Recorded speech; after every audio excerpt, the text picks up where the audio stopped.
दुनिया के बड़े जासूस स्कैंडल पार्ट 2 योरचेनिको स्कैंडल। योरचेनिको जैसे माहिर जासूस के इस तरह अपने पांव से उखड़ जाने पर अमरीकियों को एक हैरत अंगेज खुशी हुई, क्योंकि जासूसी की 2 साला तारीख में पहली बार किसी इतने ऊंचे पाए का हामिल जासूस इनके मुल्क में पनाह गुज़ीर हुआ था। इसके मुतनाज़िया वजूद और इनहरानी किरदार ने रूसियों की जासूसी सरगर्मियों में अमेरिका के लिए मालूमात के नए दरीचे खोल दिए, बल्कि दीगर दोस्त ममालिक जो रूसी सरगर्मियों के महवर थे के लिए वो किरदार सूदमंद साबित हुआ। उस दिन योरचेनिको की ज़ुबानी जो इंकशाफात हुए, इससे ये मालूम हुआ कि दुनिया भर में CIA की पेशकदमियों की तहस नहस करने के लिए रूस ने बहुत बड़ी मनसूबाबंदी कर रखी है, जिससे CIA की हैबत और हैसियत 2 टके की होकर रह जाती। सियासी वजूहात की बिना पर अमेरिका में किसी दारुल अमान की इकामत का ख्वाहिशमंद था, इसकी ये ख्वाहिश पूरी भी कर दी गई। दौरान तफ्तीश इसे कई जावियों से पूछा परखा गया, इसने ज़्यादातर सच ही उगला। वर्जीनिया में 2 नवंबर तक क़याम तक इसे बाहर के मकामात CIA अहलकार ले जाया करते थे, और ऐसे ही दौरे के दौरान जॉर्ज टाउन के एक रेस्टोरेंट से वो गायब हो गया।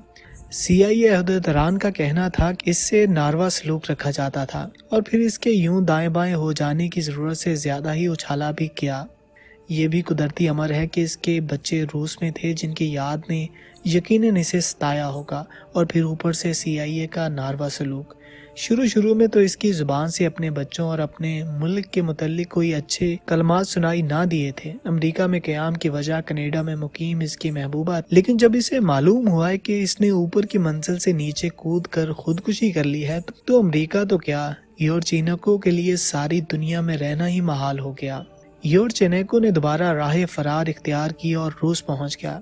रूस पहुंच के इसने कई नई कहानियां सुनाई, जिनमें से एक ये भी थी कि इसे दवाओं के ज़ेरे असर नीम बेहोश हालत में रियासत वर्जीनिया के शहर फ्रेडरिक्सबर्ग के करीब 3 माह तक कैद तन्हाई में रखा गया था, और फिर मुझे सब कुछ उगल देने पर $1 मिलियन का लालच भी दिया गया। फिर नीम बेहोश हालत में मुझे डायरेक्टर CIA के साथ रात के खाने पर लाया गया। चेनेको के मुताबिक इसे इस मकाम और हालत तक पहुंचाने वाले इसके अपने ही थे। अमन आलम, जोहरी हथियार और दूसरे बैनुल अक़वामी मौज़ूआत जब जेनेवा में रूस और अमेरिका सरबराहान के दरमियान ज़ेरे बहस आते, तो फिर ऐसे किरदार और उनके कारनामे भी ज़रूर उभर कर सामने आते।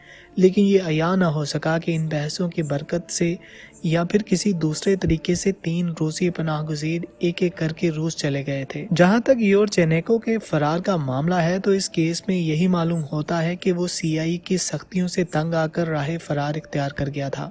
बाज़ तफ्तीशी माहिरीन ये भी कहते हैं कि CIA की जितनी भी सुराग रसायनी और जासूसी योरचेनिको को दरकार थी, वो 3 माह में मुकम्मल हो गई। फिर इसने वापसी इख्तियार की।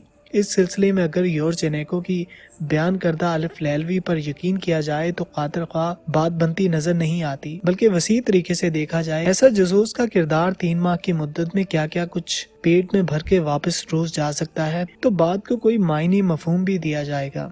CIA ने भी बाद इस अमर की तस्दीक कर दी कि फ्रेडरिक्सबर्ग में योरचेनिको को कैद तन्हाई और नशे की हालत में रखा गया था, और इसे कई $1 मिलियन का लालच भी दिया गया था। फिर इसे CIA के डायरेक्टर विलियम कैलेसी के सामने हाजिर किया गया, मगर इस तफ्तीश करने वाले ने कहा कि योरचेनिको ने एक भी कारआमद हकाइक से आगाही नहीं दी थी। इस दौरान योरचेनिको के मुतालिक ये हकाइक भी सामने लाए गए कि इसे कनाडा में तैनात एक रूसी सफारतकार की बीवी से वालिहाना इश्क हो गया था। फिर योरचेनिको ने इसे किसी किस्म के तावन और रफाकतकारी से इनकार करता रहा।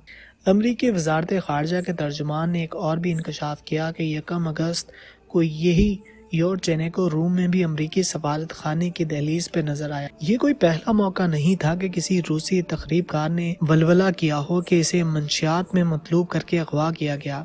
कुछ अर्सा कबल ओलेग बटोरी नाम एक रूसी जर्नलिस्ट ने भी ऐसा ही वलवला किया कि इसे बरतानवी एजेंटों ने मंशियात में मतलूब करार देकर अगवा कर लिया, और आखिरकार इसे भी रूस वापस की राह में रवाना कर दिया गया।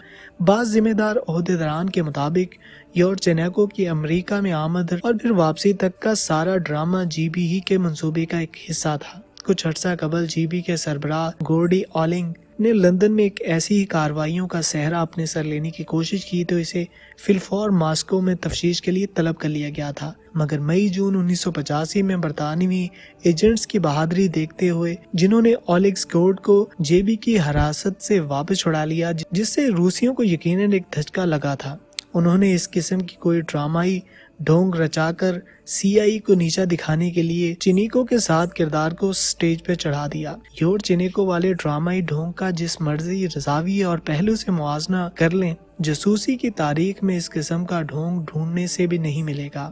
بس ذرا یہ مشکل پیش آ رہی تھی کہ آیا یور چینیکو اپنی مرضی سے یہ ساری اداکاری کرتا چلا آ رہا تھا یا واقعی اغوا شدہ اور مظلوم تھا۔ کے جی بی کا یہ منصوبہ سامنے نہیں آ سکا کہ اس ساری ڈرامہ سازی کے پیچھے اس کا اصل مقصد کیا تھا۔ اگلے پارٹ کے ساتھ جلدی حاضر ہوتے ہیں۔ اللہ حافظ۔